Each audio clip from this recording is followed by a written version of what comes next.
दोस्तों जो कॉमिक्स हम पढ़े हैं उसका नाम है मौत बेचने वाले पार्ट 2।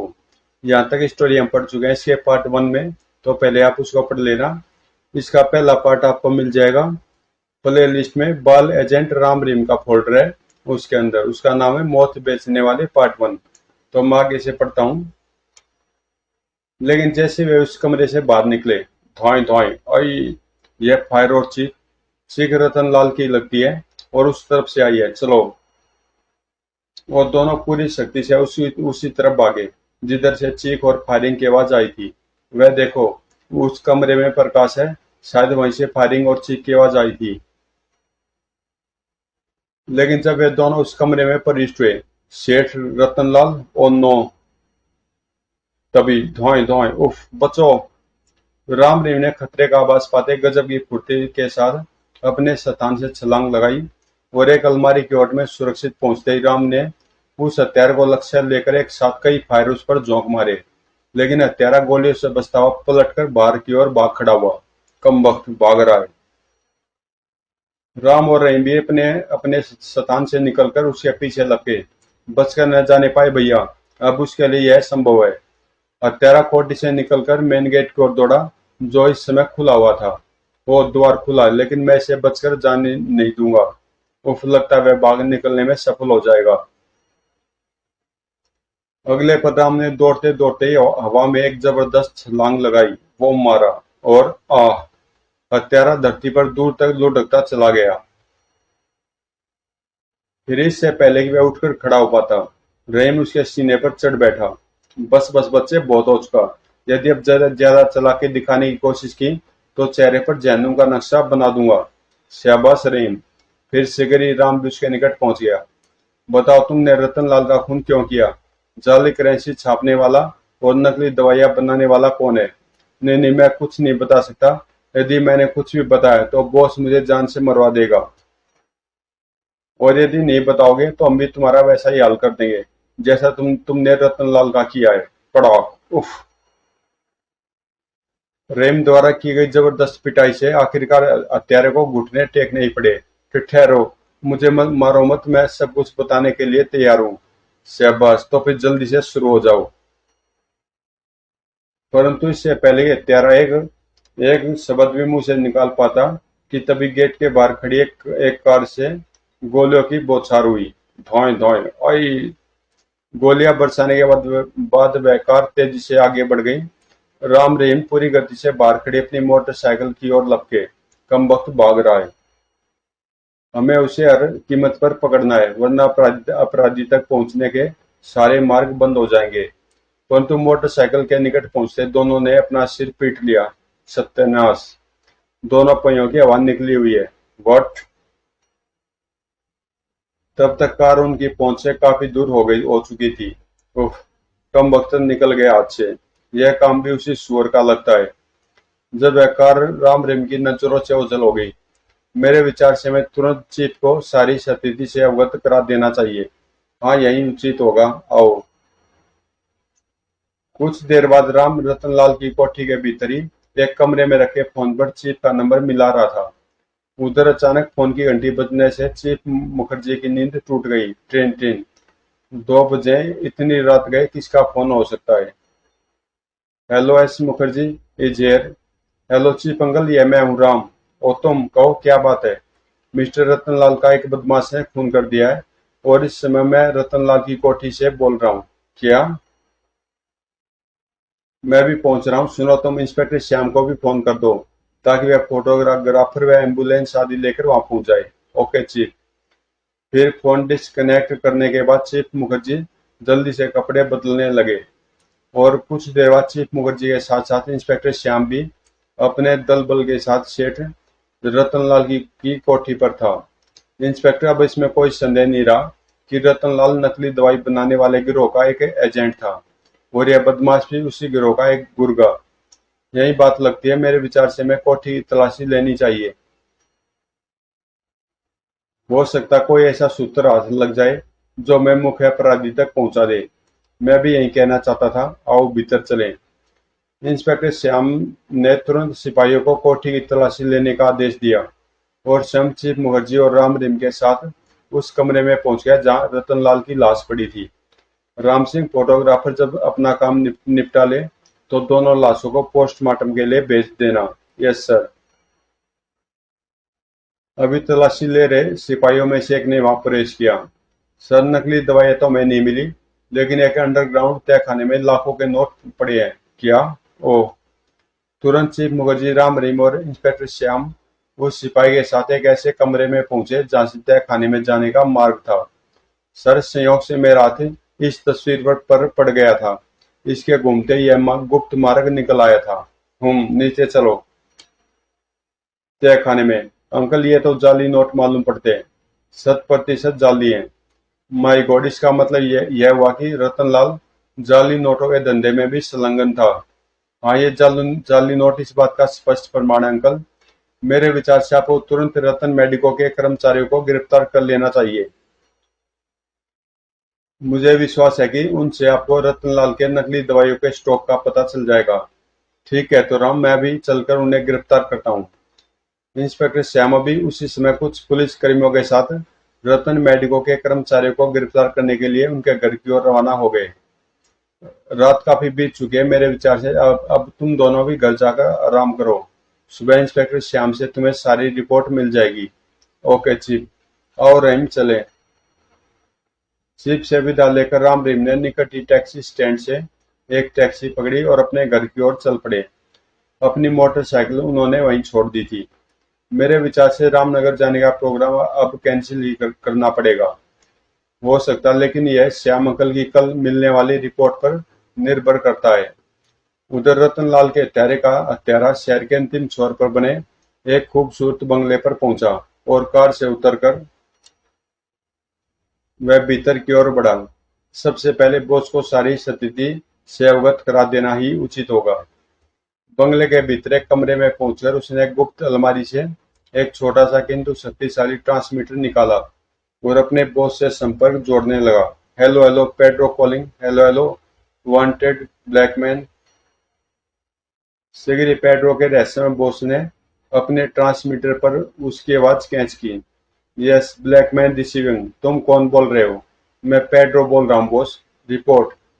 बॉस, आपके आदेशानुसार टोनी ने रतनलाल को ठिकाने लगा दिया था, लेकिन वह खुद भी राम रहीम के शिकंजे में फंस गया था, अतः मजबूरी में मुझे उसे भी ठिकाने लगाना पड़ा। वेरी गुड, यह तुमने बहुत अच्छा किया। हम यह कदापि पसंद नहीं करते कि पुलिस को हमारे बारे में एक शब्द भी मालूम हो। हम तुमसे प्रसन्न हैं। धन्यवाद बॉस। मेरे लिए कोई और आदेश?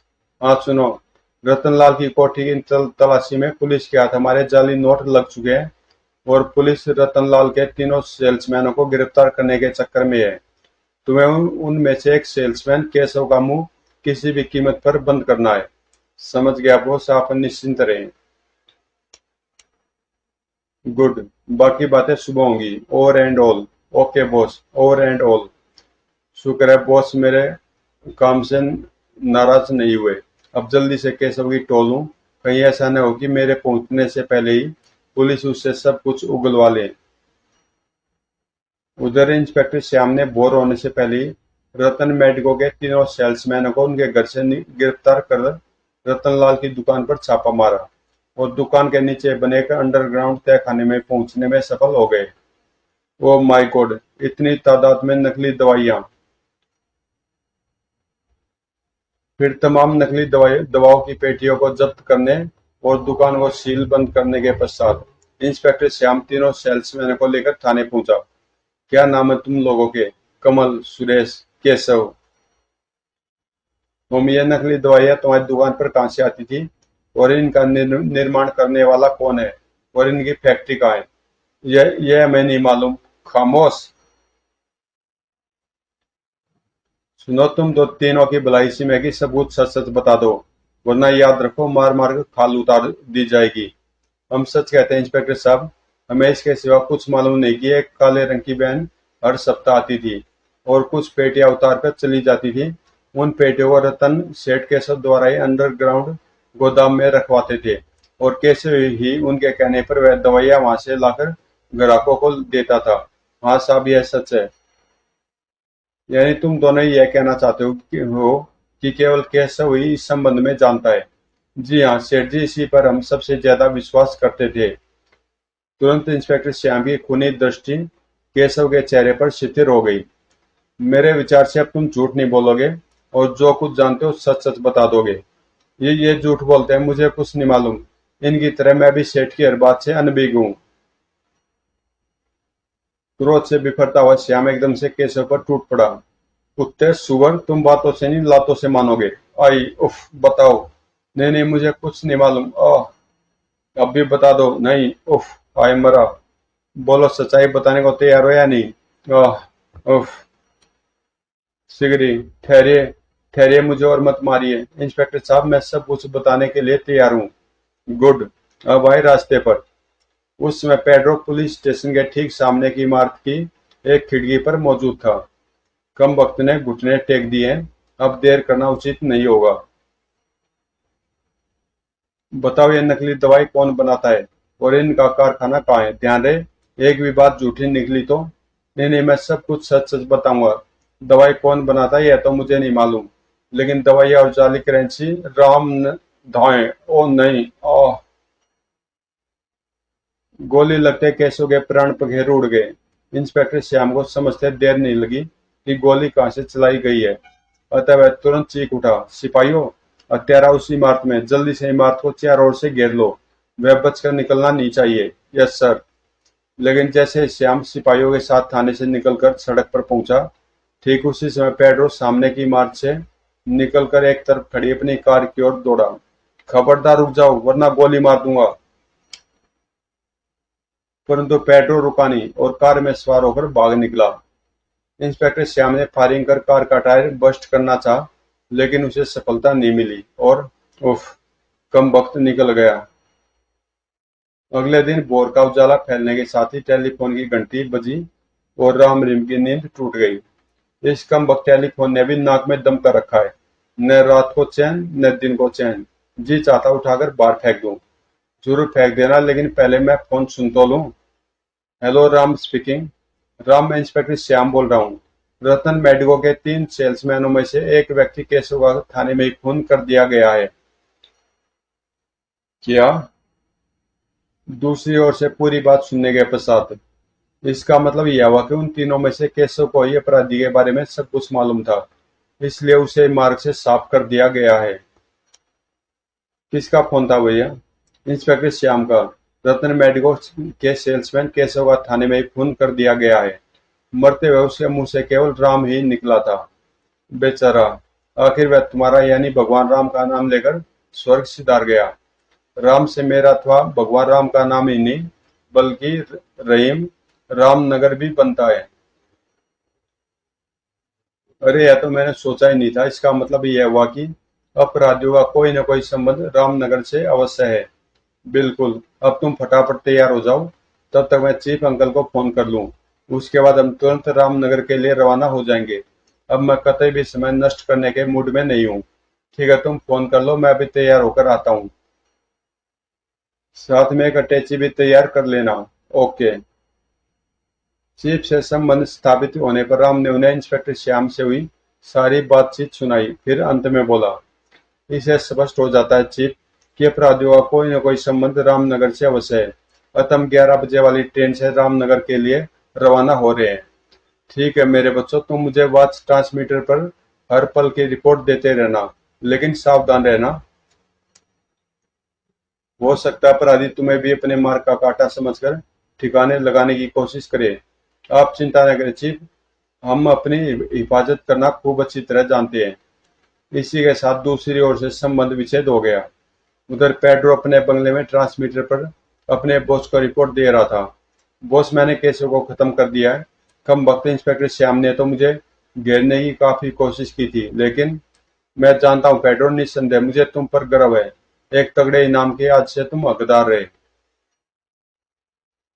लेकिन सुनो, वे दोनों खतरनाक छोकरे राम रहीम हमारे काम में जरूरत से ज्यादा रुकावट डालने की कोशिश कर रहे हैं। अतः मैं चाहता हूँ कि उन दोनों का किस्सा भी हमेशा हमेशा के लिए खत्म कर दिया जाए। आपके हुक्म की देर है बॉस। कल सुबह तक उनकी लाशों का भी किसी को पता नहीं चलेगा। गुड। सुनो, कुछ देर बाद रामनगर जाने के लिए वे दोनों छोकरे 11 बजे की ट्रेन पकड़ने वाले हैं और मैं चाहता हूं कि रामनगर पहुंचने से पहले ही उन दोनों की समाधि ट्रेन में ही बन जाए। समझ गया बॉस, अब आप जरा भी चिंता न करें। सुनो, जिस ट्रेन से वे दोनों आ रहे हैं उसी ट्रेन और उन्हीं के कंपार्टमेंट की एक टिकट कुछ देर में तुम्हारे पास भी पहुंच जाएगी। बहुत अच्छा बॉस, तब तक मैं बाकी की तैयारी पूरी किए लेता हूँ। ट्रांसमीटर ऑफ करने के पश्चात आश्चर्य बॉस को पुलिस के साथ साथ हमारी गतिविधियों का भी पहले से ही कैसे पता चल जाता है। उसे कैसे मालूम हुआ कि राम रहीम 11 बजे वाली ट्रेन से रामनगर जा रहे हैं। इधर जल्दी करो रहीम, 11 बजने में केवल 5 मिनट ही शेष है। चिंता मत करो, सिर्फ 3 मिनट में ही हम अपने कूपे में होंगे। रामनगर जाने वाली ट्रेन अपने प्लेटफार्म पर तैयार खड़ी थी। इस बोगी में ही हमारी रिजर्वेशन है, चले आओ। शुक्र है कम से कम डिब्बे को तलाश करने में तो समय बर्बाद नहीं करना पड़ा। फिर राम रहीम जैसे अपनी सीटों पर पहुंचे, ट्रेन व्हिसल देने के पश्चात स्टार्ट हो गई। बिल्कुल ठीक समय पर पहुंचे। हाँ, लेकिन अब देखना यह है कि हम रामनगर भी ठीक ठाक पहुंचते हैं या नहीं। लो, इस बैग को भी वहीं रखो।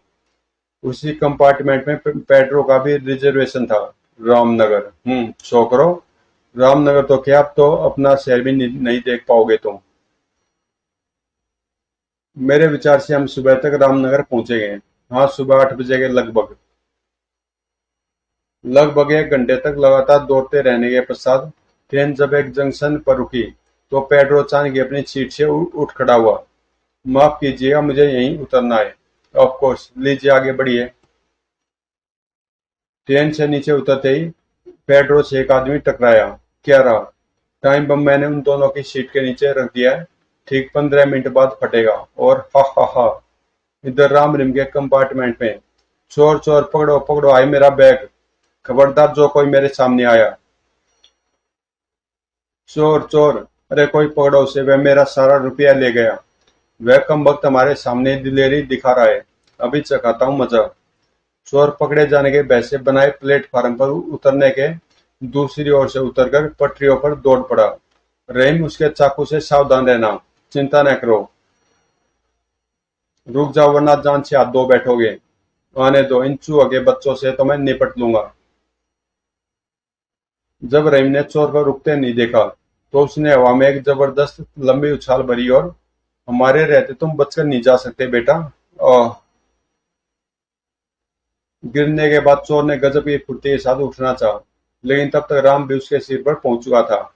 माफ करना भाई, तुम्हारा खेल यहीं खत्म कर रहा हूँ। तभी कुछ लोगों के साथ पुलिस भी वहां आ पहुंची। लीजिए इंस्पेक्टर साहब, आपका शिकार हाजिर है। सिपाही, डाल दो इसके हाथों में हथकड़ियां। धन्यवाद बच्चों, हम तुम्हारे आभारी हैं। इस सुअर ने काफी समय से रेल यात्रियों को परेशान कर रखा था। यह हमारा कर्तव्य था इंस्पेक्टर। अब हमें इजाजत दीजिए। उसी समय वह स्त्री भी वहां पहुंच गई जिसका बैग चोर लेकर भागा था। कहाँ मेरा बैग? हाय मेरा बैग। घबराइए नहीं, आपका बैग बिल्कुल सुरक्षित है, यह लीजिए। तभी ट्रेन ने विसल दी। वो ट्रेन चलने वाली है, आओ रहीम चलें। टी- और राम रिम के साथ साथ वह स्त्री भी ट्रेन की ओर बढ़ चली। क्या पेड्रो द्वारा छिपाया गया टाइम बम राम रिम को मौत के घाट उतार सका? क्या मौत बेचने वाले देश की अर्थव्यवस्था को अव्यवस्थित करने वाले अपराधी पकड़े जा सके? ब्लैकमैन उर्फ मुख्य अपराधी को राम रहीम की गतिविधियों की जानकारी पहले से ही कैसे हो जाती थी? ब्लैकमैन जाली नोट और नकली दवाइयों का निर्माण करके आखिर अपना कौन सा प्रतिशोध पूरा करना चाहता था? दोस्तों, इसका सेकंड पार्ट है कानून का शिकंजा। तो ये कॉमिक्स आपको कल मिल जाएगी। तो मिलते हैं इसके सेकंड पार्ट में, कानून का शिकंजा में।